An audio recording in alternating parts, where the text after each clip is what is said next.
Quero compartilhar com vocês hoje, dando continuidade à nossa série de Atos. Hoje a gente chegou no capítulo 6, e a gente vai falar um pouquinho, de vários textos, entre o capítulo 6, 7, 8. Vamos lendo vários textos. Mas a gente vai falar de um texto que muitos de nós, por esperar nesse momento de entrega e confiança, a gente sempre espera que tudo vai terminar bem do jeito que a gente esperava, ou do jeito que a gente pensava. E hoje aqui a gente vai falar de Estevão, que é o primeiro mártir da igreja. Você sabe o que significa mártir? É alguém que sofre ou morre por seus ideais. E nós, falando já de um mártir, a gente já vai... Quem não conhece a história de Estevão, já vai saber que, na realidade, ele entrega a vida dele por um propósito muito maior. Ele entrega a vida dele por algo que o Senhor havia chamado ele para viver. E por mais que muitas vezes a gente não esteja chegando a essas vias de fato, de nós não estarmos enfrentando as mesmas lutas que a igreja primitiva enfrentou, muitas vezes nós sim temos que dizer sim para o Senhor, dando as costas para muitos planos pessoais. Existem coisas que sim morrem dentro de nós, no momento que a gente decide viver a vontade de Deus, em que a gente decide dizer sim para os desafios que Ele vem trazendo para a nossa vida. E desde que a gente começou a estudar Atos, a gente está vendo como o Espírito Santo, existem comentaristas que falam que Atos dos Apóstolos na realidade deveria chamar-se Atos do Espírito Santo. Porque o Espírito Santo toma essas pessoas, toma esses homens, essas mulheres e enche a vida deles de uma forma que eles não têm como continuar sendo iguais. Não tem como eles continuar sendo da mesma maneira como eles eram. E eu nunca vi num texto tantas novidades acontecerem, tantas primeiras vezes de situações que a gente vê aqui nesse texto. Primeira vez que o Senhor chama as pessoas discípulos, que a palavra fala discípulos no livro de Atos. Primeira vez que nós vemos missionários aparecendo. Primeira vez que nós vemos evangelistas surgindo. Nesse texto, nós vemos Filipe se levantando como o primeiro evangelista da igreja. Tudo era o primeiro. Porque o Espírito Santo havia chegado. O Espírito Santo estava enchendo as pessoas. O Espírito Santo estava transformando histórias. E eu quero te dizer que hoje aqui, ele não mudou. O Espírito Santo continua dirigindo as nossas vidas, o Espírito Santo continua nos desafiando, e quem sabe hoje Ele vai te encher de uma forma que você vai sair desse lugar diferente da forma como você entrou, vivendo um novo tempo, vivendo uma nova realidade, e entendendo que por maiores que sejam os desafios que você possa estar enfrentando hoje, Ele está com você, e os propósitos dEle são maiores. Mas nós vamos falar hoje desse primeiro mártir, e desde que a gente começou a estudar Atos, a gente viu aqui já, no livro de Atos, como Deus acrescentava, como Deus multiplicava, nós vimos Ele trazendo aqueles que teriam que ser salvos, vimos Ele multiplicando multidões, vimos algumas vezes Ele retirando pessoas do meio também, fazendo essa subtração de pessoas que não deveriam estar ali, como foi o caso de Ananias e Safira, que a gente acabou passando, mas não comentamos exatamente como foi o caso deles, mas o Senhor tirou eles ali do meio. Mas eu quero te dizer que nós vemos aqui adição, nós vemos multiplicação, nós vemos subtração, mas em momento nenhum nós vemos o Senhor dividindo. Divisão não é um trabalho do Senhor. Nunca foi o plano dele. Divisão, na realidade, são duas visões diferentes. E como Deus tem falado de uma maneira muito direta e muito forte com a gente, nesses últimos dias, da necessidade de olharmos na mesma direção e andarmos alinhados. Você pode ouvir coisas aqui na igreja, você pode ver determinadas situações aqui que você fala, uau, mas no outro lugar lá que eu ia, outra igreja era diferente. E não tem aqui, não estamos falando, desde que a gente não esteja fazendo nada contra a palavra, a gente não está falando aqui de quem está certo ou de quem está errado, mas é a maneira como o Senhor colocou nos nossos corações de como nós deveríamos fazer a vontade dEle, de como nós viveríamos como família. Por exemplo, nós sim fazemos questão de passarmos tempo juntos. Nós sim fazemos questão de irmos para a mesa, de conversarmos, de escutarmos o que está acontecendo com o outro. Não é questão de se der eu faço, não é questão de ser uma alternativa. Começa tudo aí. Começa no lugar de comunhão, começa no estarmos lado a lado, começa no nós conhecermos e sabermos o que o meu irmão aqui do meu lado está vivendo, o que ele está experimentando, pelo que ele está passando. Para isso nós precisamos estar alinhados. E isso vale para tudo. Eu estou falando de igreja, mas deixa eu te falar, vale na família, vale na empresa, vale nos negócios, vale nos teus planos, nos teus projetos, vale para tudo. Vale para tudo. Nós precisamos ter essa unidade. Nós precisamos caminhar em acordo. Se dentro da tua casa, ali na família, de repente as coisas não estão funcionando, sentem-se e entrem em acordo. Sentem-se e compartilhem a mesma visão. Conversem e caminhem na mesma direção. Muitas vezes os planos são bons, mas um pensa de uma maneira, outro pensa de outra, e nós começamos a puxar cada um para um lado, e no fim nos frustramos, nos cansamos e não vivemos aquilo que o Senhor tem para as nossas vidas. A igreja aqui nesse momento está passando por essa situação, em que o Senhor está alinhando a igreja. Não estavam livres de dificuldades, não estavam livres de problemas. De fato, inclusive é interessante como as estratégias para impedir o crescimento da igreja foram mudando. A gente está aqui em Atos 6, 7, 8, e até agora nós já vimos perseguição, nós já vimos mentiras, engano, nós já vimos divisão, tudo isso acontecendo. A perseguição era algo de fora para dentro. Não funcionou, só fez a igreja acelerar o ritmo de crescimento. O que era adição virou multiplicação. Então a perseguição não funcionou, então a estratégia mudou, aí virou mentira, virou engano, algo de dentro para fora. Ananias e Safira. Era algo interno, era gente que estava dentro, era gente que estava perto. Mas o Senhor falou, não. Ele purificou a igreja e essa continuou crescendo. E aqui agora no capítulo 6, a gente vê que começa a viver essa nova situação. Existe divisão entrando no meio da igreja. Existem conversas estranhas começando a acontecer. E é interessante como, na realidade, tudo se torna um instrumento nas mãos de Deus, quando nós estamos vivendo o propósito dEle nas nossas vidas. A palavra hoje é muito pastoral, é uma palavra para a gente realmente pensar, para a gente avaliar. E eu vou deixar claro aqui, se autoavalie, tá? Não avalie a vida do irmão do teu lado, não. Se autoavalie. Em que lugar nós estamos? Eu estou vivendo o propósito de Deus na minha vida? Eu tenho a paz de que eu tenho dito sim àquilo que Ele tem me chamado a viver? Porque se eu tenho essa paz, Romanos 8:28 vira um texto áureo na minha vida. Romanos 8:28 passa a me dirigir. Sabemos que Deus age em todas as coisas. Ele não está falando algumas.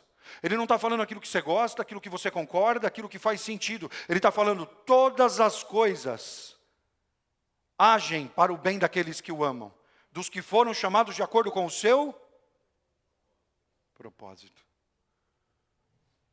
Em que lugar você está? Aquilo que pode ser que pareça um problema hoje, na realidade pode ser um instrumento nas mãos do Senhor para te transformar. Foi assim na igreja primitiva, a situação que está surgindo aqui, mais uma vez, a estratégia mudou e eles estão sendo atacados de uma maneira diferente. Mas o Senhor alinhou a todos, através dessas situações desafiadoras que iam surgindo. Muitas vezes a gente não está entendendo, mas o Senhor não está permitindo que a gente entre mesmo nessa área de conforto, para que a gente não relaxe. Porque por mais gostoso que seja estar numa área de conforto, deixa eu te falar, nada cresce aí. Nada cresce aí. Nós precisamos ser desafiados para que a gente possa de verdade caminhar de acordo com aquilo que Deus tem para a gente. E nesse chamado, nesse propósito de Deus, não é que você vai enfrentar situações difíceis. Você vai enfrentar situações impossíveis para você. Você vai precisar entender que Ele na tua vida vai te encher de esperança. Ele na tua vida vai te dar possibilidades de que você possa realmente continuar. E é bom quando a gente olha e agradece pela palavra de Deus, que faz com que a obra de Deus seja completa nos nossos corações. Porque sim, vão existir momentos que você não vai saber o que fazer, você não vai saber por onde ir, mas quando você tem a palavra de Deus, a obra do Senhor se torna completa em você. Por isso é importante que a gente conheça a palavra de Deus, que a gente busque a palavra de Deus. Não cabe na minha cabeça um cristão que não tem contato diário com a palavra do Senhor. Não cabe. A gente achar que só pode, ou que precisa somente ler a Bíblia aos domingos. Você precisa se alimentar daquilo que de verdade pode te nutrir. Daquilo que não vai permitir com que você pare nos momentos difíceis, nas horas difíceis, diante dos desafios da vida que se apresentam. A igreja primitiva está sendo estabelecida, a igreja do Senhor está sendo estabelecida e os problemas estão surgindo. As situações desafiadoras estão aparecendo. Que bom é ter a palavra, que bom é ter um livro como Atos, onde nós vamos ver que não existem igrejas perfeitas, que não existem líderes perfeitos, que não existem membros perfeitos. Nós estamos aqui aprendendo, nós estamos aqui crescendo, nós estamos nos desenvolvendo juntos, diante daquilo que o Senhor tem confiado nas nossas mãos, diante daquilo que Ele tem derramado sobre nós e que não é para ser retido. Não é para ser bloqueado, é para ser compartilhado. Permita que Ele continue te enchendo, permita que Ele continue te usando, permita que Ele continue trabalhando na tua vida para o futuro que Ele sabe que tem para você. E quando pisarem no teu pé, e quando fizerem aquilo que você não esperava que fizessem, dá mais uma chance. Age como se você estivesse fazendo aquilo que você gostaria que fizessem com você. Dá uma nova oportunidade. O exemplozinho que eu gosto de dar do neném, que eu amo esse exemplo. O neném sujou a fralda, pelo amor de Deus, não joga o neném fora. Troca a fralda. Quantas vezes for necessário, vai valer a pena, ele vai crescer, ele vai se desenvolver, ele vai ficar forte, ele vai ficar bonito, ele vai te encher de orgulho. Mas investe na vida das pessoas, não joga ninguém fora não. Não desiste de ninguém não. Todos nós estamos crescendo naquilo que o Senhor tem para nós. Que bom é termos a palavra para nos ensinar tudo isso. E sabermos que nós somos dependentes da graça de Deus. E precisamos estar atentos para que nós não nos tornemos como aqueles que mesmo tendo promessas, não as vivem. É muito triste quando a gente vê isso acontecendo. Quando a gente lembra do povo de Israel saindo do Egito, tendo a promessa de uma terra, mas não vivendo a promessa. Somente 2 dos que saíram do Egito entram na terra da promessa. Quando eu vejo aqueles 12 espias indo olhar a terra, olhando exatamente a mesma coisa, vendo o mesmo cenário, vendo as mesmas situações, porque 10 voltam falando, esquece, não é para a gente, e somente 2 estão buscando evidências de que a promessa vai se cumprir. E quem sabe hoje a gente está experimentando a mesma coisa, porque muitas vezes a gente está olhando para a mesma situação, e tem uns adorando ao Senhor, tem uns com o coração cheio de gratidão, falando, uau, olha que especial o que a gente está vivendo, mas eu não sei porquê, tem alguns falando, nada está certo, está tudo ruim. Por que a gente não é, de repente, está rolando comparação, né? Porque de repente estão pensando assim, por que a gente não é tal lugar? Por que a gente não é tal igreja? Por que a gente não é do jeito que era quando eu vivia lá em... Por que a gente está olhando a mesma coisa e alguns estão vendo coisas totalmente diferentes de outros? Que nós possamos de verdade confiar que o Senhor que nos prometeu é fiel para cumprir, Ele está nos dirigindo. E nós precisamos nos posicionar e escolher as palavras corretamente, escolher os ambientes corretamente e começar a viver de verdade tudo aquilo que que o Senhor tem para as nossas vidas. Porque aqui nesse capítulo 6 a gente vê que surgiu um problema. Como eu disse, a igreja está crescendo. E surge esse problema no capítulo 6, verso 1. Quando diz o seguinte, naqueles dias crescendo o número de discípulos, olha que legal isso aqui. Lembra que a gente falou outro dia de uma igreja de discipuladores? Não falou estava crescendo o número de pessoas, não falou está crescendo o número de irmãos. Pela primeira vez no livro de Atos se usa a palavra discípulos. E ele está falando assim, crescendo o número de discípulos. Os judeus de fala grega, entre eles, queixaram-se dos judeus de fala hebraica, porque suas viúvas estavam sendo esquecidas na distribuição diária de alimento. Ou seja, o capítulo 6 começa com um problema sendo apresentado. E qual era esse problema? A igreja cresceu. Ué, mas a gente não deseja isso? A gente não está orando por isso? A gente não está trabalhando para isso? A igreja cresceu. Na realidade, o número de cristãos estava crescendo. Não é que alcançou um determinado número e falou, e agora, o que a gente faz? Não sei nem se você se identifica com essa situação, mas a igreja estava crescendo. E é a primeira vez que a palavra discípulos aparece no livro de Atos, que significa aprendiz. Discípulo significa aprendiz. Pelo que a gente está vendo aqui, todos os que chegavam ali eram considerados aprendizes. Todos eram chamados à mesa. Todos eram ensinados. Todos caminhavam lado a lado. Esse era o sentimento, essa era a unidade. Era o nível de unidade que se vivia ali naquele lugar. E a aplicação mais frequente até então, para discípulos, era para se referir aos 12, aos apóstolos. Mas a partir daí, a palavra é usada e muito no livro de Atos, 28 vezes ela aparece, e normalmente ela se refere a cristãos em geral. Então está falando aqui, crescendo o número de discípulos, significa literalmente, enquanto os discípulos se multiplicavam. E a aplicação aqui, verbal, está falando disso, indicando um crescimento contínuo, ou seja, a igreja não parava de crescer. Todo final de semana tinha gente nova chegando. Todo Vida Coffee tinha alguém novo que vinha. Toda reunião do Vidaman, né? O Vidaman antes era na sala do fundo, daqui a pouco passou para o break room e já está no auditório agora e daqui a pouco não vai estar cabendo no auditório. A igreja estava crescendo. Só que começaram a surgir situações. Começaram a surgir situações que não eram vividas até então. Porque quanto mais membros uma igreja tem, e eu estou te falando isso para que a gente tenha a expectativa correta sobre o que está acontecendo aqui, mais problemas em potencial ela vai apresentar. Mais situações desafiadoras para serem enfrentadas vão acontecer. E agora se iniciava um novo problema aqui. A igreja estava muito grande, algumas pessoas estavam se sentindo desatendidas, as viúvas, né, dos judeus de falar grega, elas falam, não estamos sendo atendidas. E aí começou a surgir uma murmuração. Começou a acontecer um barulho esquisito na igreja. E o som da palavra grega que sugere, que está falando de murmuração, ela sugere o zumbir de abelhas. Sabe aquele barulho irritante de uma abelha? Meu Deus, uma só já é chato, imagina um monte de abelhas. E aqui está falando do plural. Era o zumbir de abelhas, algo que incomodava.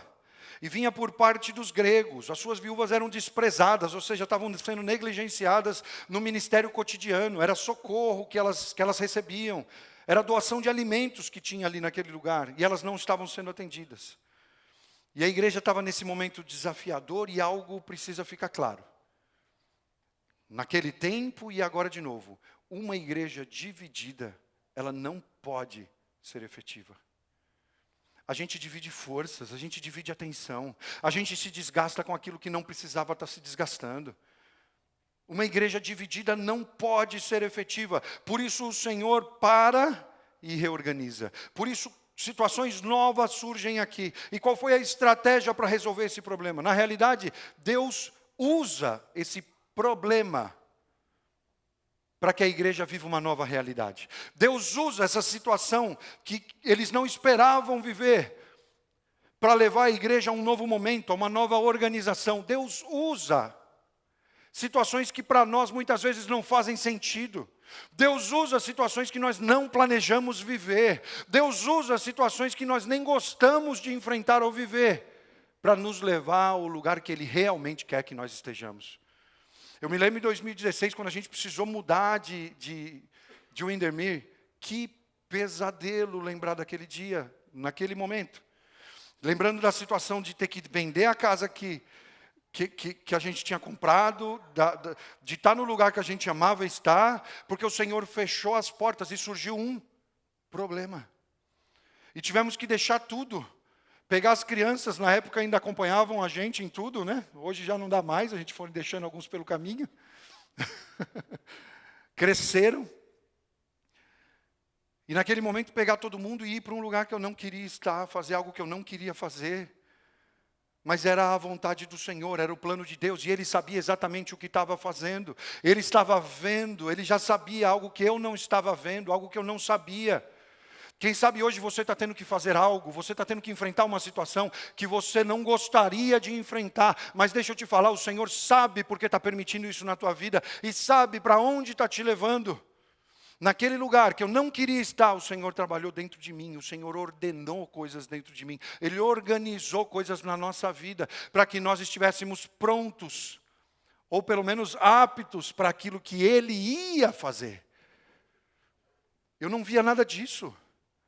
Eu não via eu voltando para Orlando, eu não via a gente começando a vida aqui nesse lugar, eu não via nada disso. Naquele momento eu estava feliz dentro de uma companhia, dentro de uma empresa, achando que aquilo ali era o máximo para mim.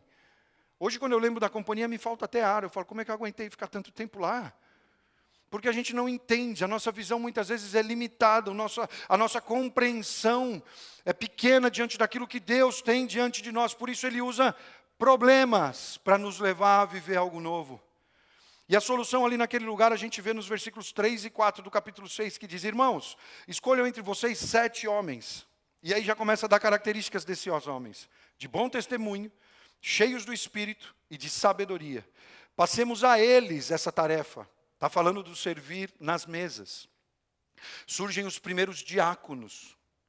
E diaconia significa isso, serviço.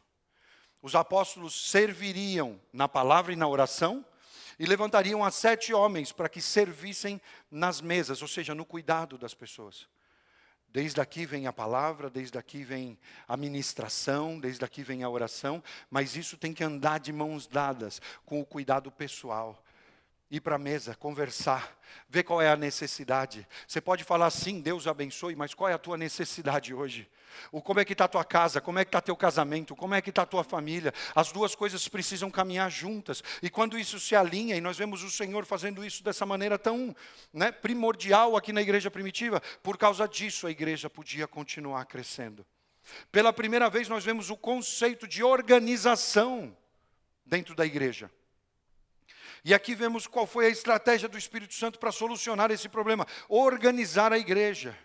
Uma distribuição de trabalho era a única solução satisfatória para esse problema que estava acontecendo aqui. E aqui a gente ama, quando a gente vê isso, porque aqui na vida a gente ama a organização. Desde o primeiro momento, desde quando não tinha uma pessoa aqui, a gente já tinha planning center, a gente já tinha as pessoas super dedicadas nessa área. Eu lembro da igreja começando, não tinha ninguém ainda, e a gente já tinha todos os sistemas prontos. E uma vez, inclusive, a gente comentou no sábado, no sábado nós fizemos um treinamento de líderes de TDV novamente, tinham 13 pessoas lá, que vão ser novos líderes de tempo de vida, em breve. E a gente estava lembrando disso, quando tinham 15 pessoas, quando tinham 20 pessoas na igreja, todos eram líderes.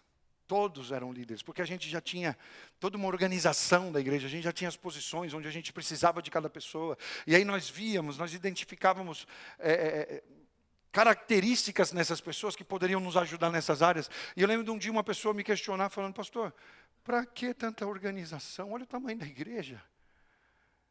Igreja tão pequena. Eu falei, pequena para você. Aquilo que Deus colocou no meu coração não é pequeno. E a gente tem que estar preparado hoje. Por isso aqui a gente vê na igreja primitiva eles já começando a falar de organização. Deixa eu te falar, a organização não é ruim, pelo contrário. Deus é um Deus de ordem. E Ele nos permite enfrentarmos situações onde nós vamos precisar dessa organização. O que Deus tem usado, deixa eu te perguntar, para trazer essa ordem para a tua vida? O que Deus tem usado para que você possa organizar determinadas áreas da tua vida? Porque muitas vezes você pode, talvez não ter entendido ainda, mas Ele está permitindo determinadas coisas na tua vida para que você se organize. Para que você tente entender o que precisa mudar. Se você continuar usando os mesmos ingredientes, o resultado da receita vai ser sempre o mesmo. Então, onde você precisa mudar? Porque enquanto você não organizar isso, eles precisaram fazer isso, eles precisaram mudar. Ele vai permitir situações na tua vida para te mostrar o que Ele realmente tem para você. Entenda isso e reorganize, entenda isso e entre nesse novo tempo. Entenda isso e experimente aquilo que Deus realmente tem para você. Muita gente fala, não, mas a igreja é um organismo vivo e simplesmente isso, e deixa o Espírito Santo dirigir, deixa Ele fazer. Concordo, a igreja é dele. A igreja é dele. Mas nós precisamos entender que o organismo precisa de organização, caso contrário, o que nós temos é uma enfermidade. O que nós temos é algo que cresce descontrolado, é algo que nós vamos ver cada um puxando para um lado, e aquilo que deveria ser bênção, promessa, acaba virando frustração, dor, peso, porque nós não nos organizamos. E aqui fica claro as características que esses homens deveriam ter. Na escolha dos homens, uma das características necessárias e a principal era que fossem cheios do Espírito Santo. E aqui, pela primeira vez, eu já começo a pensar, eu falo, como assim? Por que isso aqui no capítulo 6 já era uma distinção? Se no capítulo 2 a gente está falando que é uma promessa para todos. Não saiam, não se mexam daqui, enquanto vocês não forem cheios do Espírito Santo. E nesse momento essa autoridade vai vir sobre vocês. Mas aqui no capítulo 6 a gente está falando, poxa, procurem os que são, porque tem muitos que não são. Se ela está falando, tem que ser desse jeito, é porque tem muitos que não estão vivendo isso. O Espírito Santo era uma promessa para todos. Então por que era necessário procurar alguns? Porque claramente, as decisões de alguns os afastavam da vontade de Deus para a vida deles. Ter promessa não significa que você não vai precisar fazer nada. Ter promessa não significa que você vai ficar o dia inteiro no sofá só esperando as coisas acontecerem. Ter promessa não significa que você vai precisar fazer somente aquilo que você gosta ou somente aquilo que você quer. Ter promessa te garante que aquele que te prometeu é fiel para cumprir. E você vai poder viver muito além daquilo que você poderia sozinho. Mas você sim vai precisar levantar e caminhar por fé. Você sim vai precisar levantar e abrir a tua boca. Você sim vai precisar se entregar e falar, Senhor, eis-me aqui. Mesmo com as minhas limitações, mesmo com as minhas fraquezas, mesmo com as minhas histórias que o Senhor conhece, que me limitam e que muitas vezes me enfraquecem diante do que eu estou escutando, da tua palavra e da tua promessa. Mas eis-me aqui, Senhor, usa-me a mim. O Espírito Santo é para todos. Por onde as tuas decisões têm te levado? Em que situações as tuas decisões têm te colocado? Você seria um desses que se identificariam como sendo cheios do Espírito Santo? Ou um daqueles que ainda não viveu essa experiência? Porque quando o Espírito Santo nos enche, a nossa vida muda. Quando o Espírito Santo nos enche, não são as circunstâncias, porque o que a gente vai ver aqui hoje na vida de Estevão é algo extremamente difícil de se viver, mas ele estava cheio do Espírito Santo, então o que ele tinha para entregar era o que o Espírito Santo havia colocado na vida dele. Irmãos, escolham entre vocês 7 homens de bom testemunho, cheios do Espírito e de sabedoria. O primeiro a ser escolhido é Estevão, o primeiro. E depois você vai ver lá no verso 5, e a lista de nomes aqui é linda, para as futuras mamães aí que estão procurando nome para as crianças. Está aqui, Estevão foi o primeiro, depois veio Filipe, depois veio Prócoro, depois veio Nicanor, Timon, Pármenas, e por último Nicolau. Fiquem à vontade, escolham os nomes que vocês quiserem. Mas esses são os primeiros 7 diáconos da igreja, os primeiros 7 que foram escolhidos para servir nas mesas. E era tão importante o trabalho que eles tinham, porque eles serviam nas mesas. Os apóstolos serviam na palavra, na oração, e a igreja era cuidada de maneira integral. E a igreja podia crescer, porque esses homens disseram sim. E quando se fala de Estevão, e a gente vai se ater mais nele aqui hoje, adicionalmente está descrito que ele era um homem cheio de fé e do Espírito Santo. Cheio de fé e do Espírito Santo. E a igreja é preservada e ela continua crescendo por causa desses homens cheios de fé e cheios do Espírito Santo. Mas é interessante, porque a gente sabe o conceito de fé. A gente sabe que fé é o firme fundamento daquilo que se espera, mas também a certeza daquilo que não se vê. Ele era um homem de fé nesse momento. As pessoas olhavam para ele e falavam, um homem cheio de fé e do Espírito. Isso é no verso 5. Só que quando você chega no verso 8, você vê o que essa fé e que o Espírito Santo produziram dentro dele. Depois de algum tempo as coisas mudam. No verso 8 ele fala, Estevão, homem cheio da graça e do poder de Deus. Sabe o que é graça? Graça, ela se fortalece mais quando você menos pode. Ou seja, quando as circunstâncias todas forem contra você, foram contrárias àquilo que você está se dedicando, é nesse momento que a graça do Senhor se manifesta. E mais Ele é visto, e não aquilo que você pode fazer. A manifestação do poder, o revestimento do poder, vem de homens de fé. Homens que têm coragem, mulheres que têm coragem de estender as suas mãos, de deixar seus lares, irem para o Haiti, irem para a República Dominicana, ou para onde o Senhor mandarem ir. Ir lá, estenderem as suas mãos, abrirem as suas bocas e declararem vida. Estevão se transforma nesse homem. Estevão vira esse homem cheio de fé, cheio do Espírito, que o Espírito Santo trabalha nele. Nós vemos que depois ele fica cheio da graça, cheio do poder de Deus. E por causa dessa graça e desse poder, ele realizava grandes maravilhas e sinais no meio do povo.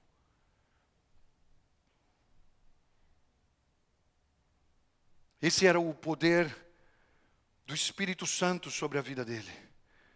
E com isso, eu entendo que essas duas coisas se correspondem. Ou seja, Estevão capacitado com graça, pelo poder do Espírito Santo, fazia prodígios e grandes sinais.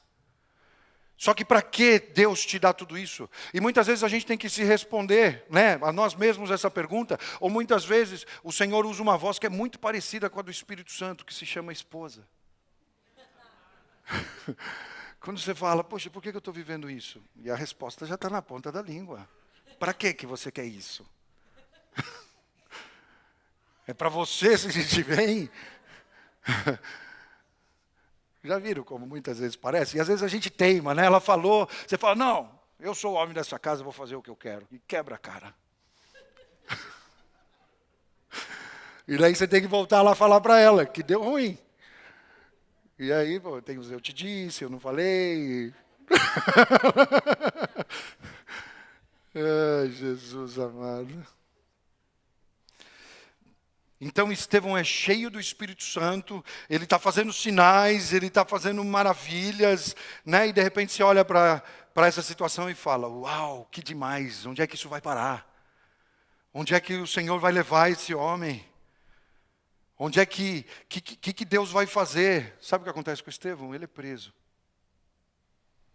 Os da sinagoga começam a ficar incomodados, porque o que ele está trazendo é diferente de tudo o que eles tinham vivido. Logo começam a enfrentar desafios, surge oposição, surgem os críticos, surgem as pessoas que você imaginou que iam estar elogiando, que iam estar apoiando, que iam estar falando, uau, que legal. E vão falar, cara, o que você está fazendo a gente não quer aqui. Para.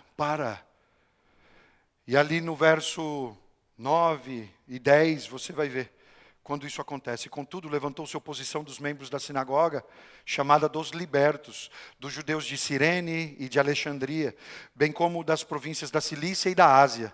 Esses homens começaram a discutir com Estevão, mas não podiam resistir à sabedoria e ao espírito com que ele falava. E aqui o que me chama a atenção, porque Cilícia, que está aqui nessa lista, daqueles que compunham aqui essa sinagoga, Cilícia era a província natal de Paulo. Então é provável que o jovem fariseu Saulo pertencesse a essa sinagoga e estivesse ali naquele lugar de disputa com Estevão. E a palavra deixa claro, porque a gente sabe que Paulo era extremamente capacitado. Mas o Paulo, sem o Espírito Santo, enfrentando ao Estevão cheio do Espírito Santo, não podia resistir. E era um dos que estavam incomodados ali. A gente vai ver no desfecho dessa história que ele estava ali no momento da execução de Estevão. Como não podiam resistir à sabedoria e ao Espírito Santo com que ele falava, então recorreram a meios desonestos. Subornaram testemunhas falsas para dizerem que haviam escutado ele blasfemando contra Moisés, contra Deus, contra o templo. E aí Estevão vai parar diante daquele concílio. E é interessante porque é o mesmo concílio que havia crucificado Jesus. E pouco antes havia tentado impedir, inclusive, que os apóstolos falassem no nome de Jesus. Lá em Atos 4, 18. Lembra quando eles estão sendo ameaçados e estão falando, se vocês pararem de falar, está tudo certo. Só que esses homens haviam sido cheios pelo Espírito Santo e eles não conseguiam mais ser os mesmos. Eles não conseguiam mais jogar o jogo. Eles não conseguiam mais escolher o caminho mais curto ou o caminho mais fácil. E a oração deles em Atos 4 é uma das orações que mais me inspira hoje. Porque eles não oram falando, Senhor, alivia para a gente. Senhor, me livra dessa situação. Eles não oram, Senhor, falando, muda as circunstâncias. Eles não oram isso. Sabe o que eles oram? Senhor, dá-nos o que é necessário para que a gente possa passar pelo que vier pela frente. Se tiver que ir para o hospital, Senhor, dá-nos o que é necessário para enfrentarmos o hospital. Se tivermos que mudar, sair daqui para outro lugar, dá-nos o que é necessário para fazermos isso. Se tivermos que entrar em ambientes que a gente pensa de repente, mas o que eu vou falar ali naquele lugar com as pessoas que muitas vezes eu conheço já da vida inteira? Dá-nos o que é necessário para que a gente possa entrar e se posicionar naquilo que o Senhor tem derramado sobre as nossas vidas e colocado nos nossos corações. Ele está ali diante do mesmo concílio. E na sua defesa, Estevão vai pregar uma palavra poderosa. Algo impactante. Sabe, mais uma vez, aquela situação das pessoas olharem e falarem assim, mas como fala desse jeito? Mas como? Se são pessoas que não eram preparadas para isso, não tinham estudo, não tinham...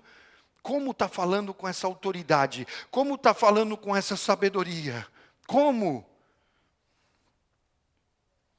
E aqui tem um texto que eu quero compartilhar com vocês, está em 1 Pedro 3,15, que daí vem a apologética, que vem a questão da defesa da fé, que diz, tenham no coração de vocês respeito por Cristo e o tratem como Senhor, estejam sempre prontos para responder a qualquer pessoa que pedir que expliquem a esperança que vocês têm.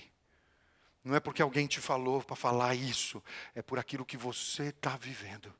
É aquilo que você está experimentando. Lembra do batismo, quando a gente fala que é algo tão grande que está acontecendo aqui dentro da gente, que já não cabe e está transbordando e a gente quer mostrar para todo mundo? Estejam sempre prontos para compartilhar isso com quem for.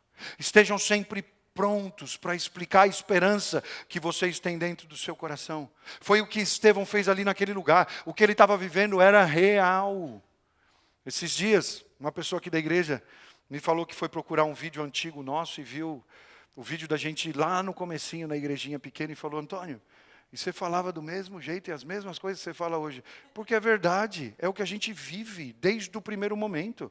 Podia estar pregando para 6 pessoas ou para 600, é a mesma coisa que o Senhor colocou aqui dentro. Que você esteja pronto para compartilhar aquilo que o Senhor está colocando dentro do teu coração. E a defesa dele foi tão incrível, que olha o que o verso 15 fala. Olhando para ele, todos os que estavam sentados no sinédrio, viram que o seu rosto parecia como o rosto de um anjo. Não é para sair arrancando toco, não é para sair xingando ninguém, não. É para sair compartilhando em amor aquilo que o Senhor tem feito na tua vida, e que as pessoas possam te olhar e ver o teu rosto como de um anjo. Porque não é o que você pode fazer, é aquilo que o Senhor está fazendo, não só em você, mas através de você. É interessante porque Atos começa falando do Deus da glória. E agora a gente está fazendo a transição para o capítulo 7 e nós vemos a glória de Deus. E isso nos ensina que se a gente servir de todo o coração ao Deus da glória, nós vamos ver nas nossas vidas, e eu declaro isso hoje sobre vocês, a glória de Deus. Que nós possamos experimentar isso. Mas como Estevão descreve no final da sua defesa, esses homens haviam fechado seus corações, haviam fechado seus ouvidos. Ele os chama de uma maneira bonita, né, de incircuncisos de coração. Falou, cara, eu falo, vocês não me entendem, vocês não me escutam, incircuncisos de ouvido. Mesmo diante de tudo aquilo que foi falado, eles ficam furiosos com tudo que escutaram, porque eles estavam sendo confrontados. Mas o que me chama a atenção não é a fúria dos opressores, não é a crítica das pessoas que não estão vendo e vivendo o que você está vivendo. O que me chama a atenção é a reação de Estevão. O homem que está cheio do Espírito Santo e enfrentando os seus últimos momentos de vida, sendo ameaçado da pior maneira que alguém poderia ser ameaçado. Capítulo 7, versos 55 e 56 diz assim, mas Estevão, e a palavra sempre deixa clara, cheio do Espírito Santo, levantou os olhos para o céu e viu a glória de Deus. E Jesus em pé, à direita de Deus, e disse, vejo os céus abertos e o Filho do Homem em pé, à direita de Deus. Deixa eu te perguntar, o que você está vendo diante das situações que você tem enfrentado? Você está vendo só as pedras que estão te jogando? Só as circunstâncias difíceis que você está enfrentando? Ou você consegue levantar os teus olhos e saber que existe um Deus que te olha desde o céu e Ele não perde um movimento? Ele cuida de você. É interessante, porque você pode encontrar na Bíblia vários textos, em Colossenses 3:1, em Mateus 26:64, Efésios 1:20, todos textos que falam que Jesus está sentado à destra do Pai. Mas no texto de Estevão, ele levantou. Ele levantou diante de uma pessoa posicionada, de uma pessoa cheia do Espírito, de uma pessoa que sabe para quem entregou o coração, que sabe para quem entregou o controle da vida. E naquele instante, Estevão ora, na hora da sua morte ele ora: Senhor, não lhes imputes esse pecado. E essa oração parece que é o eco da oração de Jesus na cruz, quando ele fala: Pai, perdoa-lhes, porque eles não sabem o que fazem. Quando eu olho essas duas orações, sabe o que eu vejo? Estevão tinha o mesmo espírito do seu mestre. Que esse mesmo espírito seja encontrado hoje em mim e em você. Eu não sei se você está enfrentando circunstâncias difíceis, se você está se sentindo ameaçado, se você está sendo criticado, se você está enfrentando uma oposição tão grande que você não sabe nem o que fazer, mas que isso possa ser encontrado dentro de você e que quando você abrir as suas bocas, a sua boca saiam palavras de vida. Que você não ponha a tua atenção simplesmente nas pedras que estão sendo jogadas, mas que você possa ver os céus abertos sobre você e Jesus de pé à direita do Pai. Jesus te olhando. A gente precisa aprender com tudo isso que a gente está vendo aqui nesse texto, com esse primeiro Marte. Porque a gente com certeza espera que de repente o Senhor mudasse as circunstâncias, que o Senhor livrasse Estevão. Mas na realidade, Estevão se transformou numa semente daquela igreja que estava nascendo. Estevão se transformou numa semente que fez com que hoje eu e você pudéssemos ser alcançados. Fez com que a igreja se espalhasse. A gente precisa entender que a nossa perspectiva precisa mudar. Não é simplesmente o que a gente está vendo ou simplesmente o que a gente está escutando. Não olhe simplesmente para isso. Não olhe achando que está tudo contra você. Não acha que todos estão te perseguindo. Não acha que você está vivendo só injustiça. Na realidade é o contrário. Por causa do que aconteceu com Estevão, o evangelho se espalha por toda parte. Olha o verso 4 do capítulo 8. Os que haviam sido dispersos pregavam a palavra por onde quer que fossem. Surgem os primeiros missionários. Eles são obrigados a sair da área onde eles estão e eles vão pregar a palavra por onde quer que fossem. Nós fomos alcançados porque Estevão se posicionou no seu chamado. Deixa eu te falar, nós precisamos que mais e mais Estevão se levantem. Que mais e mais homens que sabem a que foram chamados, que sabem quem o chamou e quem cuida das suas vidas, e se posicionem independente das circunstâncias, independente das consequências, independente das ameaças que quem sabe podem chegar. Pessoas que saibam que o que está acontecendo é muito maior do que elas. Pessoas que saibam que aquele que prometeu é fiel para cumprir. Que ainda que você não consiga ver saída, não consiga ver alternativa, Ele sabe por onde está te levando. Nós precisamos de mais e mais Estevãos. Verso 25 do capítulo 8. Tendo testemunhado e proclamado a palavra do Senhor, Pedro e João, alguns desses que foram dispersos, voltaram a Jerusalém, pregando o evangelho em muitos povoados samaritanos. E aqui a gente está vendo algo que de verdade me emociona. Pedro e João estão evangelizando samaritanos. É isso mesmo. O mesmo João, que quando eles estavam a caminho de Jerusalém, quando Jesus ainda ia ser entregue, ainda ia ser torturado, crucificado, tudo o que aconteceu. O mesmo João de antes do Pentecostes, que quando passou por Samaria e não receberam a Jesus e não receberam os apóstolos, o mesmo João que sugeriu para o Senhor: Senhor, vamos orar para que caia fogo do céu e mate todo mundo nesse lugar. esse mesmo João, depois do Pentecostes, João tinha o Espírito Santo, e agora ele invocava um tipo de fogo diferente, que pudesse descer sobre os samaritanos, e era o fogo do Espírito Santo de Deus, que gerava transformação e salvação.